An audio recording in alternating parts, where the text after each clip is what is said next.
ये इंटरव्यू सिर्फ तालीमी और मालूमाती मकसद के लिए पेश किया गया है। मीडिया स्टार वर्ल्ड किसी भी हिंसा, नफरत या तासुब की हिमायत नहीं करता। यहाँ पेश किए गए ख्यालात मेहमान के अपने हैं। चैनल उनसे ज़रूरी नहीं कि इत्तेफाक रखे। हेलो, नमस्कार, आदाब, सत श्री अकाल और अस्सलाम वालेकुम। मैं हूं मोहम्मद अहमद कादमी, लेकर आया हूं आपका पसंदीदा कार्यक्रम आपके रूबरू। दुनिया में सियासत दो किस्म की होती है। एक तो वो जो जोहरान ममदानी लेकर के आए हैं लोगों की हमदर्दी और उनकी जिंदगी आसान करने के लिए, और एक वो सियासत जिस पर इजराइल और उनके चाहने वाले किस तरह से दुनिया को जंगों में उलझाए रखना, लोगों की जिंदगी मुश्किल करना, वो सारी चीजें हमारे सामने हैं। इसलिए सियासत बुरी नहीं है, लेकिन गंदी सियासत करने वाले लोग कहां से कहां दुनिया को ले जाते हैं। एक अभी ताजी मिसाल वॉशिंगटन में व्हाइट हाउस से कुछ दूरी पर होने वाला हमला है, और उसके बाद जो इंफॉर्मेशन आई हैं वो बहुत ही इंटरेस्टिंग है। आज हम फिरोज मीठी बोरवाला साहब से बात कर रहे हैं, जो उस इलाके की सियासत को बहुत नजदीक से जानते हैं। इंडो पैलेस्टाइन सॉलिडरिटी फोरम के फाउंडर, जनरल सेक्रेटरी हैं, और एक लंबे अरसे से बहुत सी तफसील से वहां के हालात जानते हैं। अब से पहले फिरोज मीठी बोरवाला साहब कई बार कह चुके हैं कि अब जैसे गाजा में जंग में नाकामी मिली अमेरिका इजराइल को, जिस तरह से इजराइल का सपोर्ट बेस कमजोर हो रहा है अमेरिका और वेस्टर्न मुल्कों में, कोई एक बड़ा आतंकी हमला हो सकता है जिसके नतीजे में फिर हालात उसी तरह से वापस अपने आप में लाने की कोशिश हो सकती है। पहला ये वॉशिंगटन डीसी में हो गया, इसलिए मैं उन्हीं से बात करता हूं ये समझने के लिए कि अब वो किस तरह से देख रहे हैं, आगे आने वाले हालात क्या होंगे, अमेरिका की और दुनिया की सियासत पर और क्या असर होने वाला है। एक तरफ जोहरान ममदानी, दूसरी तरफ ट्रंप और नेतन्याहू जैसे लोग, कहां जाएगी दुनिया। फिरोज मीठी बोरवाला साहब, वेलकम है आपका। मीडिया स्टार वर्ल्ड को आप वक्त दे देते हैं, उसके लिए बहुत बहुत शुक्रिया। बहुत ही कॉम्प्लेक्स है दुनिया को समझना, दुनिया की सियासत को समझना, और जबकि शैतान उसमें ज्यादा एक्टिव हो जाए तो उसे समझना और मुश्किल होता है। कैसा लगा जब आपको वॉशिंगटन डीसी में हमले की खबर आई, 2 गार्ड जख्मी हुए, और अभी जिस तरह से फॉलो अप खबरें आ रही हैं उसे आप कैसे देख रहे हैं? एक्चुअली दुनिया को, ये कॉम्प्लेक्स दुनिया को समझने के लिए अगर इसराइल फैक्टर को समझो तो दुनिया बहुत इजी होती है समझने के लिए, हम जैसे लोग के लिए बहुत इजी होता है। बिल्कुल बिल्कुल। तो जब ये मुद्दा हुआ, ये वॉशिंगटन डीसी का हमला, तो मैं तो समझ गया था कि ये फॉल्स फ्लैग ही है, क्योंकि मैं तो आपको इतने दिनों से बोल ही रहा था, हफ्तों से, कि ये कुछ करेंगे, क्योंकि इसराइल का सपोर्ट बेस एकदम तेजी से कोलैप्स हो रहा है और खुद ट्रंप संकट में है। ट्रंप इसलिए संकट में है क्योंकि एप्स्टीन फाइल का मामला इतना बड़ा हो गया है कि उसको छिपने के लिए कोई जगह नहीं। वो सरकार उसकी शटडाउन हो गई थी, और यहाँ तक कि वो लोग 10 जगह पे इलेक्शन हार गए, मगर उसके बाद उसको सरकार चालू करनी पड़ी, और एप्स्टीन फाइल की बात अभी आगे आई कि 1 आध महीने के बाद रिलीज होगी। वो भी जब रिलीज होगी तो रिडैक्शन बहुत होंगे, काले रंग बहुत लगाए जाएंगे, बहुत सारे फाइल गायब होने वाली है, पता नहीं क्या निकलेगा। मगर आज एक रिपोर्ट आई है कि 1000 एफबीआई के वर्करों को काम पे लगाया था, ऑफिसरों को काम पे लगाया था, ताकि ट्रंप का नाम जहां जहां भी हो वो सब निकल आ जाए, ऑडियो वीडियो पेपर पे से जहां जहां भी ट्रंप के नाम हो वो सब निकाला जाए। ये अभी खुली खबर हो चुकी है, मगर बचेगा नहीं, क्योंकि पहले से पता है कि ट्रंप का नाम नंबर 1 फाइलों में, नंबर 1। नंबर 2, ट्रंप जो अभी जो हारा, चाहे वो न्यूयॉर्क में हो, चाहे वो सियाटल, अलग अलग जो राज्य में हुआ, तो ट्रंप जो एजेंडा पे आया था कि मैं इन्फ्लेशन को कम करूंगा, बाइडेन ने बहुत बहुत इन्फ्लेशन बढ़ गया है, प्राइसेस बढ़ गया, हम लोग जी नहीं पाते, तो उसको कोई पड़ी नहीं थी, यहाँ तक के टैरिफ पे टैरिफ लगाने के मामले में। और वो भी टैरिफ इसलिए लगा रहा था ताकि उसके जो कॉर्पोरेट दोस्त थे वो देशों में प्रवेश कर सके, उनके इंडस्ट्री में आ जा सके। तो वो टैरिफ के एजेंडा को लेकर प्राइसेस बहुत बढ़ गए अमेरिका में। तीसरा जो उसका एजेंडा कि मैं इमिग्रेशन को खत्म करूंगा, ये इलीगल माइग्रेंट्स को निकालूंगा, वो भी नहीं कर पा रहा है, क्योंकि जिन जिन खेतों पे या फैक्ट्रियों में या रेस्टोरेंट्स में वो रेड जारी है, तो वहां के जो ओनर है, जो बड़े बड़े ओनर है, खास करके जो मिलियनर बिलियनर टाइप से, वो ट्रंप को बोल रहे हैं, भाई तुम हमारे मजदूरों को निकालोगे, हमारे कारखाने कैसे चलेंगे, हमारे खेत कैसे चलेंगे। बिलियंस ऑफ डॉलर्स का नुकसान हमारी इकोनॉमी को हो रहा है। तो ट्रम्प का एजेंडा वहां भी रुक गया है। हम्म, ओके, तो अभी जो क्राइसिस आई है वो ट्रम्प निकलता कैसे?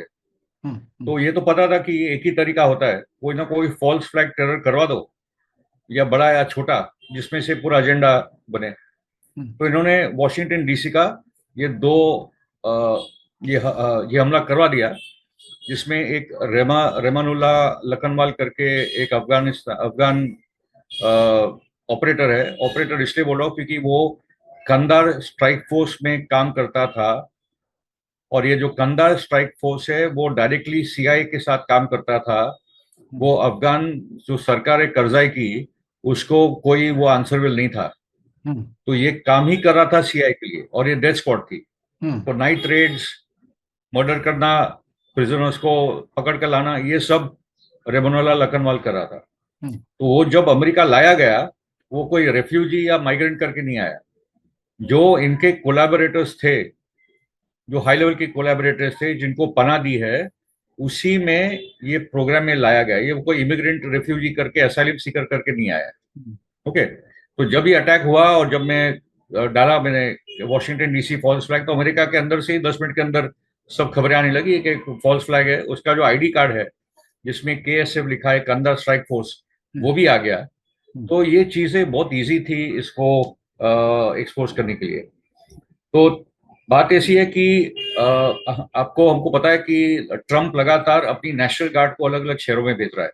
हम्म, और जो आइस स्क्वाड्स है, जो हट्टे कट्टे बड़े लोग हैं जो मास्क पहनकर आ रहे हैं, डरावना मामला है, अलग अलग शहरों में जा रहे हैं, माइग्रेंट्स को पकड़ रहे हैं, इलीगल लीगल कुछ भी है, मगर हिस्पैनिक्स और ब्लैक्स और सभी किस्म के लोगों पे बहुत बड़ा खतरा है। तो उसने वॉशिंगटन डीसी में भी भेजा था 2000 की नेशनल गार्ड को। मगर 20 नवंबर को जो वॉशिंगटन की जो फेडरल कोर्ट है, वो जज ने आदेश दिया कि ट्रम्प को ये सब नेशनल गार्ड को वहां से हटाना होगा, ये इलीगल है। तो ट्रम्प ने फिर क्या हुआ, हो गया आतंकवादी हमला 26 तारीख को। हम्म, और 26 तारीख को ही ट्रम्प ने कहा कि एक्ट ऑफ टेरर है, और मैं और 500 से ज्यादा अभी नेशनल गार्ड वॉशिंगटन में भेजूंगा, और अफगानिस्तान से जो इमिग्रेंट्स आ रहे हैं और जो असाइलम सीकर्स है, मैं सबको बंद करूंगा। तो सब उसके काम हो गए। नेशनल गार्ड भी ज्यादा भेजो क्योंकि एक्ट ऑफ टेरर हुआ है, नेशनल सिक्योरिटी का मुद्दा है, तो उसने एक एग्जीक्यूटिव ऑर्डर जारी किया। ओके, और इमिग्रेंट और असाइलम का जो मामला है वो भी उसने तेज किया। और आज शायद आप ही ने मुझे बताया था कि, या किसी ने, कि अभी वो पूरे जो ग्लोबल साउथ, थर्ड वर्ल्ड से जो भी इमिग्रेंट्स असाइलम सीकर्स आ रहे हैं, सब पे अभी एक पाबंदी उसने घोषित की है। तो ये जो बड़ा एजेंडा था, जिससे उसका जो मागा बेस था जो खुश नहीं था, क्योंकि यहां तक ट्रम्प ने बोल दिया था कि H1B वीजा तो देने पड़ेंगे, क्योंकि हमारे पास भी ब्रेन्स नहीं है, हमारे पास वो इंटेलेक्चुअल किस्म के लोग नहीं जो हाई प्रोफाइल इंटेलेक्चुअल काम कर सके। इतना तो गुस्सा मांगा में गया कि अमेरिका में गोरे लोग नहीं कि जो ये सब काम कर सकते हैं। ओके, तो पॉइंट ये कि अच्छा, ट्रम्प मैं ये जो थोड़ा भी सा मैं थोड़ा सा और ये समझना चाहता हूं कि ये एजेंसियां फॉल्स फ्लैग के बहुत सी तारीख है जो आतंकवादी हमला बाद में बता दिया जाता है और उसके बाद उसके अपने मकासद होते हैं, जिसमें 9/11 जो हुआ था 2001 में, वो सबसे मशहूर, सबसे बड़ा, सबसे ज्यादा लोगों को कत्ल करने वाला प्लान था। तो ये खुफिया एजेंसियां, जिसमें ये भी बताया जाता है कि उसमें मोसाद और सीआईए ये सब थे 9/11 में, और उस पर हमने तफसील से कई वीडियो बनाई है। एक बार कनाडा से एक जर्नलिस्ट से हमने बात की थी, उन्होंने बहुत ही डिटेल में बताया था कि वो क्यों बता रहे हैं कि सारा फॉल्स फ्लैग था। तो ये इस वाले फॉल्स फ्लैग से आपने अब तक जो बताया वो ये कि ट्रंप अपने आप चूंकि बहुत ही कमजोर हालत में है, वो अपने अलग किस्म का अमेरिका को एक अलग रुख देकर के आगे बढ़ाने की बात करते हैं। वो उनके अपने बिजनेस वाले दोस्त हैं जिनके इंटरेस्ट को सेफगार्ड करना है, इजराइल को बचाना है, उस सब के लिए ये इस किस्म का काम करते हैं। तो ये इस फॉल्स फ्लैग से अभी क्या क्या क्या होगा? हालांकि आपने कुछ चीजें बता दी, लेकिन थोड़ा सा फिर से बता दीजिए कि ये पॉलिटिकल एजेंडा इसका क्या क्या था। पॉलिटिकल एजेंडा ये था बेसिकली अपने आप को बचाना, नंबर वन। क्योंकि ट्रम्प का ये दिख रहा है कि जो मिड टर्म आने वाले नवंबर 2026 में, हम्म, रिपब्लिकन्स हारने वाले बड़े पैमाने पे, तो सेनेट और कांग्रेस उनके हाथ से जाने वाला है। ओके, और इसलिए जोरान ममदानी से हंसी मजाक करके, क्योंकि वो समझ गया कि जो जोरान ने न्यूयॉर्क में अफोर्डेबिलिटी का एजेंडा बनाया, और जोरान ने बोला भाई ये तुम्हारे एजेंडा था, जिसके कारण 30% न्यूयॉर्कर ने तुमको वोट दिया था, क्योंकि डेमोक्रेट्स वर्किंग क्लास को भूल गए थे। तो जोरान ने वो एजेंडा पकड़कर आज पूरे अमेरिका और विश्व में यह एजेंडा बन चुका है। नंबर 1 नंबर था कि जो उसका मागा बेस है, जो एप्स्टीन फाइल पे बहुत ही गुस्सा है कि ट्रम्प क्यों ये फाइल नहीं जारी कर रहा है, और वो समझ चुके हैं कि ट्रम्प भी इसमें शामिल है। ये बेस को कैसे शांत करना। तीसरा है जो उसका एजेंडा था कि मैं इलीगल इमिग्रेशन को रोकूंगा और जो इलीगल माइग्रेंट आ चुके हैं उनको निकालूंगा, वो भी वो खास कुछ नहीं कर पा रहा था। उसका कारण यह था कि वो लोग मेहनतकश लोग हैं, होटल्स, किसान, खेतों में काम कर रहे हैं, अगर ये सब निकल गए तो अमेरिका की इकोनॉमी ठप हो जाएगी। तो जब ये निकालने लगे तो बिलियंस ऑफ डॉलर्स का नुकसान होने लगा ये अलग अलग स्टेट्स में, क्योंकि यही लोग हैं जो पूरी इकोनॉमी को, वर्किंग क्लास जो है यही लोग हैं। और उसके साथ ट्रम्प का जो नेशनल सिक्योरिटी का जो एजेंडा है, बेसिकली डरा के रखना है सबको। तो उसमें जो पैलेंटियर करके कंपनी है पीटर थियल की, और वही पीटर थियल है और इलॉन मस्क जिन्होंने जेडी वैंस को ट्रम्प को दे दिया है। मतलब भाई ये तुम्हारा वाइस प्रेसिडेंट है। पीटर थियल जो पैलेंटियर कंपनी है वो एक टोटल सर्वेलेंस स्टेट बना रहा है, क्योंकि आज के जो कॉर्पोरेट्स है वो पहले मिलिट्री इंडस्ट्रियल कॉम्प्लेक्स वाले जो अमेरिका को चलाते हैं वो वाले नहीं है। अभी ये जो टेक्नोक्रेटिक आईटी कॉर्पोरेशंस है, गूगल, माइक्रोसॉफ्ट, पैलेंटियर, ये सब कंपनीज है जो एक्चुअली ये चला रही है। तो पॉइंटिस के जो ऑरेकल जो लैरी एलिसन है, वो भी यहूदी ज़ायनिस्ट ही है, उसने कहा कि इतना तगड़ा सर्वेलेंस स्टेट बनेगा कि जब लोग को पता है उनकी निगरानी हो रही है तो दे विल बिहेव देमसेल्व्स। अभी क्या हो गया कि सोशल मीडिया में इतने बड़े पैमाने पे इजराइल के खिलाफ लिखा जा रहा है कि कोई CNN, फॉक्स और न्यूयॉर्क पोस्ट कोई पढ़ता वढ़ता नहीं है। 70% जनता तो सब इधर है, और वहां इतना सब पाबंदी डालने के बाद भी वो एंटी इजराइल जो जेनोसाइड हो रहा है वो नैरेटिव लोग रोक नहीं पा रहा है। सबसे बड़ा कारण है कि हाँ, वहां जो पत्रकारों ने और आम फिलिस्तीनी गाजा के नागरिकों ने लगातार मोबाइल से पूरी दुनिया को बता दिया कि हमारे साथ क्या हो रहा है। वो कार्नेज, वो जेनोसाइड, वो हॉलोकॉस्ट के कारण पूरा नैरेटिव इजराइल के खिलाफ जा चुका है, वो लोग उसको रोक ही नहीं पा रहे। ठीक है, यानी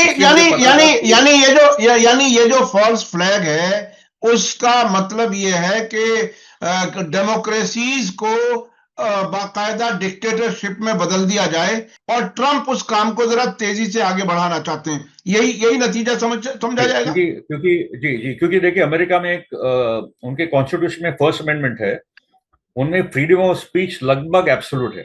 तो उसमें टकर कार्लसन के लिए जगह है, बेन शपीरो जो यहूदी ज़ायनिस्ट है उसके लिए जगह है, निक फ्यूएंटेस के लिए जगह है, सबके लिए जगह है। फ्रीडम ऑफ एक्सप्रेशन के नाम पे भी जो ट्रम्प चुनकर आया था, मगर आज वही freedom of expression Israeli lobby के कारण संकट में आ रही है, क्योंकि इजरायल लॉबी ने ऐसे बना दिया कि आपने इजरायल के खिलाफ बात की तो यहूदी के खिलाफ बात की, आपने गाजा जेनोसाइड का खंडन किया तो आप एंटी सेमेटिक हो। तो वो लोग ऐसे ऐसे कानून लाने की कोशिश करें कि ये पूरा फ्री स्पीच कंट्रोल में आ जाए, वो एक बहुत बड़ा एजेंडा है, और वो टोटल सर्वेलेंस स्टेट्स होगा। इसलिए ये फॉल्स फ्लैग के पीछे ये सब कारण थे। मैं आगे ये भी बताना चाहूंगा, क्योंकि रेमानुल्लाह लखनवाल के बारे में समझना बहुत जरूरी है कि एक्चुअली था कौन। ओके, पॉइंट इज इसलिए जानना जरूरी है क्योंकि वापस चालू हो गई नैरेटिव। देखो, मुसलमान जाते हैं तो कोई ना कोई आतंकवादी निकलता है, तो इनको अपने देश में क्यों लाना। अभी अमेरिका में भी हो गया, फिर हमारे देश में भी, इंडिया में भी ये सब होता है। ओके, तो ये बहुत ही स्टूपिड किस्म का नैरेटिव है। तो लखनवाल को जानना समझना जरूरी कि एक्चुअली ये था कौन। ओके, एक तो मेरा मानना है कि लखनवाल ने क्यों किया, उस पर क्या दबाव आया होगा, क्योंकि वो क्लियरली CIA के लिए काम कर रहा था। ओके, लखनवाल का जो परिवार है, उसकी बीवी और 5 बच्चे आज भी अफगानिस्तान में रहते हैं। उस पर कोई ना कोई दबाव लाया है कि भाई ये तुम करो, वरना तुम गए काम से, तुम्हारा परिवार गया। इनको ब्लैकमेल करने के तो अलग अलग तरीके CIA के पास होते हैं, वो तो कोई बड़ी बात नहीं, ये तुमको पता है। Okay, now the point is के लखनवाल के बारे में थोड़ा बाद में आता है, मगर थोड़ा जो टाइमलाइन है, ये जो पूरा 26 सितंबर तक कैसे पहुंचे, बात ऐसी थी कि 11 अगस्त 2025 को 11 अगस्त 2025 हाँ। ट्रंप ने एक डिक्लेयर किया था crime emergency Washington DC, okay, हाँ। ताकि लार्ज स्केल नेशनल गार्ड का डिप्लॉयमेंट हो। और उसमें अगस्त से नवंबर तक 2000 से ज्यादा नेशनल गार्ड आ गए थे, ओके, और क्राइम डिटरेंस के नाम पे आए थे।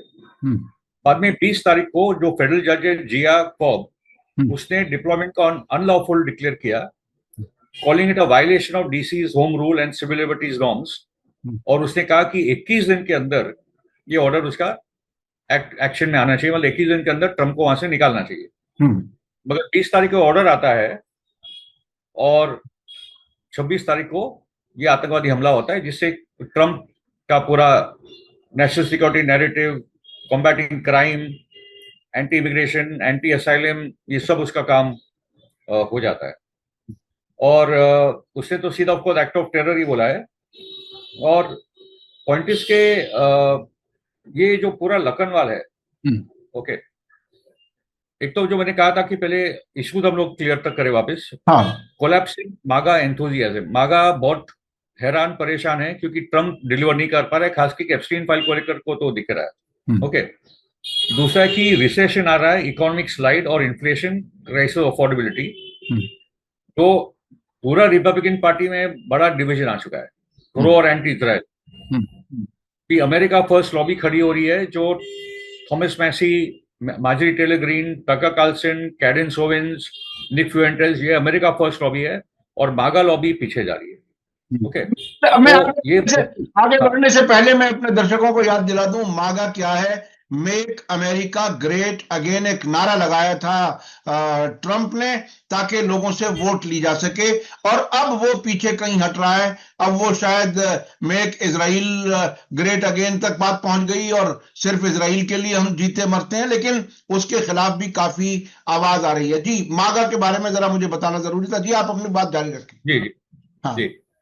अभी ये जो KSF है, कांदार स्ट्राइक फोर्स, ओके, वो डायरेक्टली सीआईए को ही आंसरेबल था, करजाई की सरकार को भी नहीं था, ओके। तो अफगानिस्तान की जो लीगल नॉर्म्स है उसके बाहर वो ऑपरेट कर रहा था। टॉर्चर, डिसअपीयरेंसेस, किलिंग्स, मर्डर्स, ये सब काम में रहमानुल्लाह लखनवाल और ये ग्रुप इन्वॉल्व था। एकदम वो हैंडपिक थे, हाईली ट्रेन थे, ओके। और यहां तक है कि बेसिकली ये क्लियर कट है कि CI was running the paramilitary force, okay. तो ये इतना हाई लेवल ऑपरेटर को, रहमानुल्लाह लखनवाल को, अमेरिका में क्यों लाया गया है? अगर वो जब वो अमेरिका में था तो उस पर कोई निगरानी थी कि नहीं, ओके, उसको कोई मॉनिटर कर रहा था क्या, या मैं तो मानता हूं को मॉनिटर करके उसको भेजा गया था। और उसकी अभी बात आई कि इसकी जो डिजिटल फुटप्रिंट है नेट से, वो पूरी गायब है। तो क्या हो रहा था actually, okay. And again I am saying one more thing के लखनवाल रेफ्यूजी करके नहीं आता, वो एक protected intelligence asset embedded in US Intel and cooperation of federal agencies. मतलब बाइडेन के सरकार के थ्रू से क्लियरेंस मिला था, और बाद में ट्रंप की सरकार ने उसको भी क्लियरेंस दिया है। ये खाली बाइडेन की बात नहीं है, क्योंकि वो पूरा ब्लेम बाइडेन पे जा रहा है कि तुम लोगों ने इसको आने दिया, देखो क्या हुआ।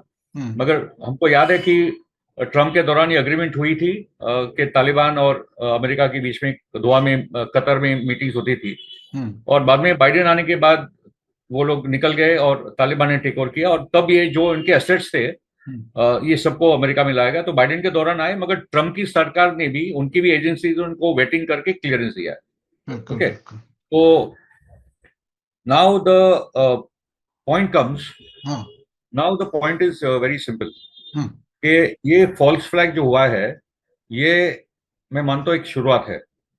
जी हाँ, मैं उसी पर आने वाला था। मैं ये समझना चाह रहा हूं, चूंकि आप एक लंबे अरसे से इस बात को कहते रहे हैं कि अब अमेरिका में कोई बड़ा आतंकी हमला हो सकता है, इजराइल और ये खुफिया एजेंसियां करा सकती हैं। तो मैं आज बात करने का असल मकसद यही था, समझने का, कि इसके आगे क्या कोई बड़े हमले की उम्मीद है? क्या ये इतना बड़ा, यानी एक एडवेंचरिज्म में इतना जाएंगे कि 9/11 जैसी कोई चीज हो? क्या लगता है आपको आने वाले वक्त में? 9/11 से कुछ भयंकर करना होगा उनको, क्योंकि जब 9/11 भी हुआ था तो इसराइल के लिए एक सपोर्ट बेस तो था अमेरिका में, अभी वो सपोर्ट बेस कोलैप्स हो रहा है। डेमोक्रेट्स का 70% जो पार्टी कार्डर है, वोटर है, वो एंटी इसराइल हो चुका है और बढ़ते जा रहा है। रिपब्लिकन पार्टी का जो यंगर वोटर है वो भी एंटी इसराइल हो चुका है। टकर कार्लसन पूरा जो क्रिश्चियन ज़ायनिस्ट बेस्ड है वो तोड़ रहा है, क्रिश्चियन वापस क्रिश्चियन बन रहे हैं और एंटी इसराइल होते जा रहे हैं। वो संदर्भ में इसराइल अभी करे तो क्या करे।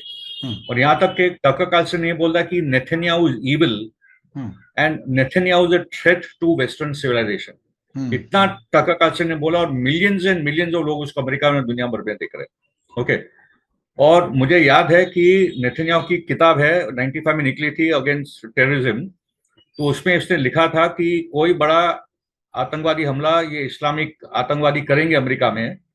और उसने तो 9/11 की बात भी की थी, वर्ल्ड ट्रेड सेंटर की बात की थी। और जो वर्ल्ड ट्रेड सेंटर का अटैक हो गया तो उसने बोला दिस इज वेरी गुड, अभी ये लोग समझेंगे कि हमारे साथ क्या हो रहा है, this is good for Israel, यहां तक बोल दिया था बेशर्मा ने। ओके, और अभी क्या हो रहा है कि नेथन्याहू ने यहां तक बोल दिया कि ईरान के पास 8,000 वाले किलोमीटर वाले मिसाइल है, वो अमेरिका में ही अटैक करेगा। और यहां तक कि अमेरिका के अंदर एक न्यूक्लियर अटैक हो सकता है। ओके, तो पॉइंट इज के मैं मानता हूं कि हम लोग उसी दिशा में जा रहे हैं कि एक false flag dirty bomb nuclear attack America में हो जाए, जो मोसाड करवाए। यहां तक अभी बात पहुंची है क्योंकि जो गुस्सा इसराइल और इसराइल लॉबी के खिलाफ है वो वापस डाइवर्ट करना चाहता है मुस्लिम और इस्लाम और इस्लामिक टेरर की तरफ। ये कोशिश की जोरान वाला, मगर चल नहीं पाया। उन्होंने पूरी की पूरी कोशिश की, मगर अभी जो कल का अटैक, परसों का अटैक हुआ है 26 तारीख को, तो वापस वो नैरेटिव उन्होंने चालू कर दिया है। यानी वो एक तरह से मुसलमानों के खिलाफ फिर एक माहौल बनाने की कोशिश की जा रही है और कोई बड़ा हमला करा करके भी मुसलमानों के खिलाफ ही ये बात होगी। अच्छा, अभी मैं 2-3 दिन पहले एक वीडियो देख रहा था, इजरायली फौजी हैं 2-3 कहीं जंगल में, पहाड़ी इलाके में, और अमरीकी फ्लैग को जला रहे हैं और बहुत खुशी मना रहे हैं। तो ये इजराइल, जिसको अगर अमेरिका एक हफ्ते भी सपोर्ट देना बंद कर दे तो ये खुद डूब जाए, खत्म हो जाए, वहां भी अमेरिका के खिलाफ ऐसी नफरत साथ साथ क्यों पनप रही है और इसके क्या मानी है खुद अमेरिका के लिए? जी, पहले तो ये हम लोग बात कंप्लीट करें जी कि अगर नेथन्याहू को हमला करना है ईरान पे तो अकेला नहीं कर सकता, हमको पता है। वो तभी होगा जब अमेरिका में एक बहुत बड़ा आतंकवादी हमला नेथन्याहू करवा देगा और बाद में ट्रम्प बोलेगा कि अभी ईरान ने किया है और चलो अमेरिका अभी ईरान पे हमला करो, क्योंकि ट्रम्प के लिए अभी ये सब जरूरी हो गया है। ये मिड टर्म तक, क्योंकि मुझे याद है जब ओबामा को भी मिड टर्म जीतना था 2008 में, तो उसने बिन लादेन को मारने का पूरा ड्रामा किया था। तो अमेरिकन पॉलिटिक्स का ये हिस्सा ये सब करते हैं। मगर अभी खतरा है कि नेथन्याहू और इजराइल का सपोर्ट बेस अमेरिका में खत्म हो रहा है, ट्रम्प संकट में है, इसको कैसे रिवाइव करे वो बहुत बड़ी बात है। और कुछ बड़ा नहीं होगा तो एप्स्टीन का मामला आगे बढ़ते जाएगा, और एप्स्टीन के मामले में बड़े बैंकर्स, बड़े कॉर्पोरेट्स, बड़े हॉलीवुड, बड़े political leaders, Democrat, Republican, world wide, तो इसको दबाने के लिए तो कोई बड़ी जंग लगने वाली, ताकि एप्स्टीन की बात ना हो, दुनिया में वॉर ही वॉर हो जाए। इतना खतरनाक ये मामला है। तो इसलिए जरूरी है कि हम लोग ये ज्यादा बात करें इसके बारे में, दुनिया को जागरूक करें कि इजराइल, मोसाद, नेथन्याहू कोई बड़ा आतंकवादी हमला, एक फॉल्स फ्लैग न्यूक्लियर अटैक भी कर सकता है नेथन्याहू अमेरिका में, ताकि अमेरिका बाद में ईरान पे अटैक करे। क्योंकि ईरान पे हमला तो, और हिजबुल्लाह, और जो हम लोग देख रहे हैं कि बेरूट में अटैक, साउथ लेबनान में अटैक, ये लगातार इजराइल कर रहा है। तो एक बड़ी जंग की तैयारी, और ये जंग इजराइल अकेला नहीं कर सकता, उसको अमेरिका की जरूरत है। तो ये मूर्ख लोग कितने भी अमेरिका का फ्लैग जला ले, ओके, और नेथन्याहू तो बोल भी रहा है कि हमको ना अमेरिका के हथियारों की जरूरत है, ना आपको पैसों की जरूरत है, हमारे पास दूसरे भी सोर्सेज है। उसके साथ वो अगले 20 साल का अग्रीमेंट मांग रहा है। ओबामा ने 10 साल का अग्रीमेंट करके दिया था वो ईरान न्यूक्लियर डील के टाइम पे कि भाई ठीक है, तुम ईरान न्यूक्लियर डील हो जाने दो। ये तो मैंने देखा ही नहीं था कि नेथन्याहू एक फॉरेन देश का प्राइम मिनिस्टर सेनेट और कांग्रेस में जाके वहां के प्रेसिडेंट के खिलाफ, ईरान न्यूक्लियर डील के खिलाफ जाके बोलता है। क्या है भाई? जी। और बाद में ओबामा को अग्री करना पड़ा कि डील हो जाने दो, तुम्हारे फायदे की है, मगर उसके साथ में तुमको 10 इयर्स का $38 बिलियन का अग्रीमेंट करके देता। अभी वही 10 साल का अग्रीमेंट अभी नेतन्याहू 20 साल का मांग रहा है और बोला कि हम लोग को अमेरिका की कोई जरूरत नहीं, हम लोग अपना अपना देख लेंगे। ओके। और बेसिकली पॉइंट ये है कि ये यहूदी जायनिस्टों में, जूइश सुपरमिस्ट में ईसाइयों के लिए नफरत बहुत है, ईसा मसीह के लिए नफरत बहुत है। और वो दिख रहा है, वो लोग किस प्रकार से थूकते हैं ईसाइयों पे। जो 10% आबादी थी फिलिस्तीनियों की, क्रिश्चियंस की, वो आज 1% पे आ गई है। बेथलेहम क्या ईसा मसीह पैदा हुआ थे उसके खिलाफ उसको भी घेर कर दीवार बना दी है। हेब्रोन का तो हम लोग जानते हैं, जहाँ इब्राहिम नबी की कब्र है, उसका भी क्या हाल इन्होंने किया। ठीक है। तो जो चर्च ऑफ द होली सेपल्कर है, जो सबसे पाक जगह है यहूदी क्रिश्चियंस की, वो भी संकट में है, अलग सा भी संकट में है। इसलिए फिलिस्तीन के ईसाई और क्रिश्चियन साथ में मिलकर काम करें। और आप ये भी याद रखो कि हमास ने जो इस बार लिस्ट दिया था कि वो 750 जो छोड़े गए, उसमें एक फिलिस्तीनी यहूदी भी था जो 20 साल से जेल में था, मगर वो फिलिस्तीनी यहूदी, फिलिस्तीनी फर्स्ट था, बाद में यहूदी था।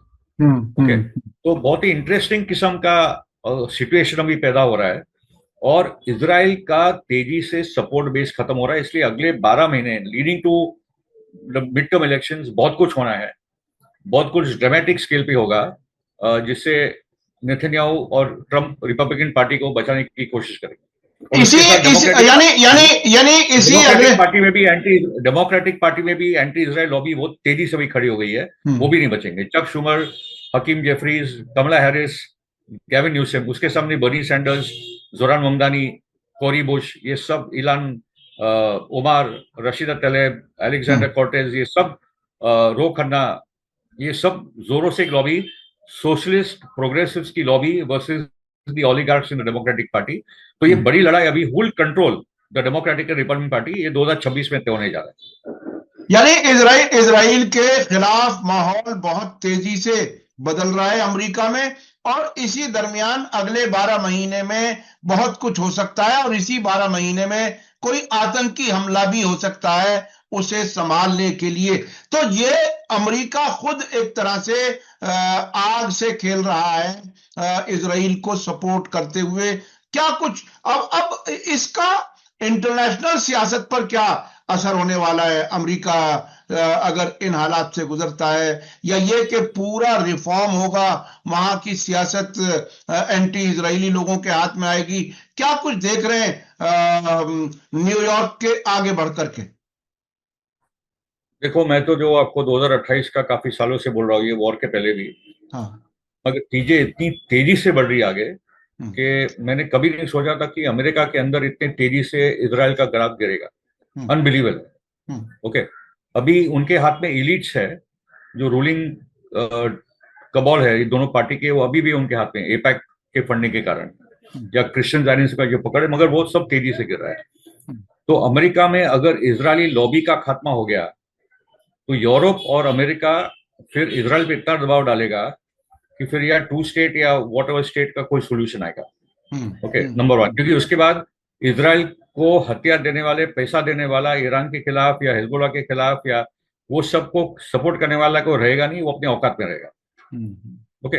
अरे सर, अगर उन्हें सपोर्ट करने वाला कोई नहीं बचेगा इजराइल को, तो बहुत यकीन मान लीजिए कि एक्सिस ऑफ रेजिस्टेंस को, जिनका हक है अपने देश की आजादी के लिए लड़ना, उनकी सपोर्ट में ईरान और उसके अलावा भी कुछ लोग जरूर खड़े होंगे।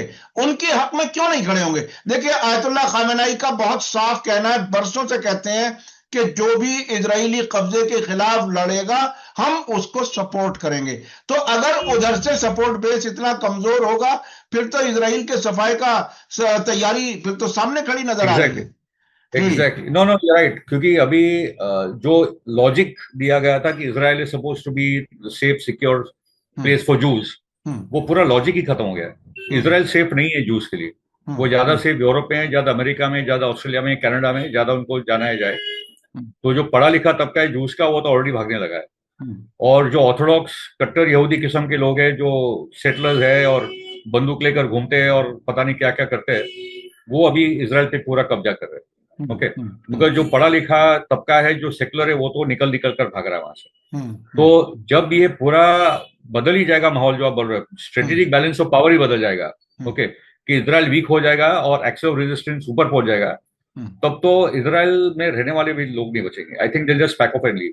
जो इमाम खामेनी ने बोला भी था कि जो जहां से आया अपने अपने घर चले जाओ भाई, सोल्यूशन बहुत सिंपल है। तुम पोलैंड से आए, रशिया से आए, जर्मनी से आए, यूक्रेन से आए हो, बस वहीं चले जाओ। और जिसका जमीन थी, चाहे आप किसी भी मजहब के हो, हाँ, आप यहूदी हो, क्रिश्चियन हो, मुस्लिम हो, फिलिस्तीनी हो, मगर आप रहो अपनी जमीन में। जैसे अपने 1400 अपने अपनी जमीन में रहो। इसमें जो ओरिजिनल फिलिस्तीनी हैं वो रेफरेंडम करें और जैसी चाहे हुकूमत बनाएं, फिर वो फैसला उनका अपना होगा। ये गैर मुल्कों से आने वाले लोग जो हैं वो इस जमीन का फैसला नहीं कर सकते। ये ईरान के लीडर की तरफ से दिया हुआ सॉल्यूशन है। अच्छा, आखिर में हमारे पास वक्त अब कम रह गया है, थोड़ा सा कंक्लूड करते हुए अगर इसको समराइज किया जाए मौजूदा सिचुएशन को, तो आप ओवरऑल कैसे देख रहे हैं? नंबर 1, वॉशिंगटन डीसी का जो अटैक है वो फॉल्स फ्लैग टेरर अटैक है। फॉल्स फ्लैग टेरर का मतलब है कि हिंसा करवाई जाती है ताकि रूलिंग एलिट्स का पॉलिटिकल और इकोनॉमिक और सोशल एजेंडा आगे बढ़े, तो it is a false flag. दूसरा कि रामानुल्ला लखनवाल सीआईए का ऑपरेटर है, वो गांधार स्ट्राइक फोर्स के लिए काम कर रहा था और वो एक डेथ स्क्वाड है, तो वो उन्हीं का ऑपरेटर है। उस पर किसी ना किसी किस्म का प्रेशर डाला गया जिसके कारण उसने ये आतंकवादी हमला किया है। तो ये समझ ले, ट्रम्प को जो फायदा लेना था उससे, वो टेम्परेरी फायदा है, क्योंकि बेसिकली अभी एजेंडा उनके हाथों में है नहीं। इकोनॉमी ना उनके हाथ में है, ना एप्स्टीन फाइल का कारण जो ट्रम्प के लिए सपोर्ट बेस खत्म हो रहा है। और उसके साथ जो रिपब्लिकन पार्टी के अंदर टकर कार्लसन, रिपब्लिकन पार्टी का मेंबर नहीं मगर वो लड़ेगा प्राइमरी, तो Tucker Carlson, Marjorie Taylor Greene, Thomas Massie, जो एंटी इजराइल लॉबी के लोग हैं, वो अभी आगे बढ़ रहे हैं। और डेमोक्रेटिक पार्टी में भी बर्नी Sanders, Zohran Mamdani, Cori Bush, Rashida तलेब किस्म के जो एंटी इजराइल लॉबी है वहां भी बढ़ रही। तो दोनों पार्टी पे जो पहले प्रो इजराइल फोर्सेस का कंट्रोल था, अभी दोनों पार्टी में एंटी इजराइल फोर्सेस की कब्जा होने की संभावना बहुत ज्यादा बढ़ गई है। और जो मिड टर्म इलेक्शन होंगे नवंबर में, उसके पहले प्राइमरीज होंगी और बहुत सारे जो प्रो इजराइल कैंडिडेट्स हैं उन्हीं को हराया जाएगा। और ज्यादा करके जो प्रो अमेरिका फर्स्ट कैंडिडेट्स है, जो बोले कि भाई बहुत हो गया, अमेरिका को पैसा देना, उनके लिए लड़ाई लड़ना, हम लोग कर्जे में चले गए, हमारा पैसा से वहां फ्री हेल्थ केयर है, हमको नहीं है हमारे देशों में। तो दोनों पार्टियों में अभी अमेरिका फर्स्ट अलग अलग उनका दृष्टिकोण है। एक प्रोग्रेसिव एजेंडा है, वहां एक क्रिश्चियन कंजर्वेटिव एजेंडा है, मगर वो लोग यूनाइटेड है कि ये देश को अभी इजराइल से आजाद करो, and is Israeli occupation of. Okay, तो ये तेजी से बढ़ रहा है, इसलिए खतरनाक सिचुएशन है। नेतन्याहू छोड़ेगा नहीं, अभी तक जो अमेरिका का गर्दन पकड़ कर रखा है, वो कोई ना कोई बड़ा आतंकवादी हमला करेगा। 9/11 से ज्यादा भयंकर होगा। एक nuclear false flag dirty bomb attack भी अमेरिका में हो सकता है अगले 12 महीनों में, ये मेरा अनुमान है। ये बहुत ही अहम है कि जो अक्टूबर 2023 में हमास ने जो कुछ शुरू किया था, उसके नतीजे में न सिर्फ इजराइल बल्कि अमेरिका में बड़ी तब्दीली आ रही है और अमेरिका में एंटी इजराइल लॉबी मजबूत हो रही है। तो वो जो एक सपोर्ट इंटरनेशनल या बल्कि अमेरिकी सपोर्ट है, वो इजराइल को कम हो रही है और उसको वापस हासिल करने के लिए बड़ा आतंकी हमला कराया जा सकता है अमेरिका के अंदर, इजराइल के जरिए, मोसाद के जरिए। ये हालात हैं। आने वाले वक्त में जैसे हालात होंगे हम आपको अपडेट करते रहने की कोशिश करेंगे। जिस तरह से गहराई से फिरोज मीठी बोरवाला साहब की जानकारी है, इतने लोगों के नाम याद हैं, उनके नजरिए याद हैं, ये बहुत ही अप्रिशिएबल है। इतना बारीकी से अमेरिकी सियासत को वो समझ रहे हैं और बता रहे हैं और इंटरनेशनल सियासत पे क्या असर होने वाला है वो सब बता रहे हैं। बहुत बहुत शुक्रिया फिरोज मीठी बोरवाला साहब। मैं अपने दर्शकों से कहूंगा कि आज का वीडियो आपको कैसा लगा कमेंट्स में जरूर लिखें और ज्यादा से ज्यादा लोगों तक शेयर करें ताकि सही और सच्ची बात ज्यादा से ज्यादा लोगों तक पहुंच सके। इसी के साथ मुझे दीजिए इजाजत। धन्यवाद, शुक्रिया, जय भारत, जय हिंद। हमारे चैनल मीडिया स्टार वर्ल्ड को सब्सक्राइब कीजिए और बेल आइकॉन दबाइए ताकि हमारी हर नई वीडियो का नोटिफिकेशन आपको सीधे मिलता रहे। अगर आपको हमारी खबरें पसंद आती हैं तो उन्हें अपने व्हाट्सएप, इंस्टाग्राम, फेसबुक और ट्विटर अकाउंट्स पर शेयर करना ना भूलिए ताकि और लोग भी हकीकत से वाकिफ हो सकें।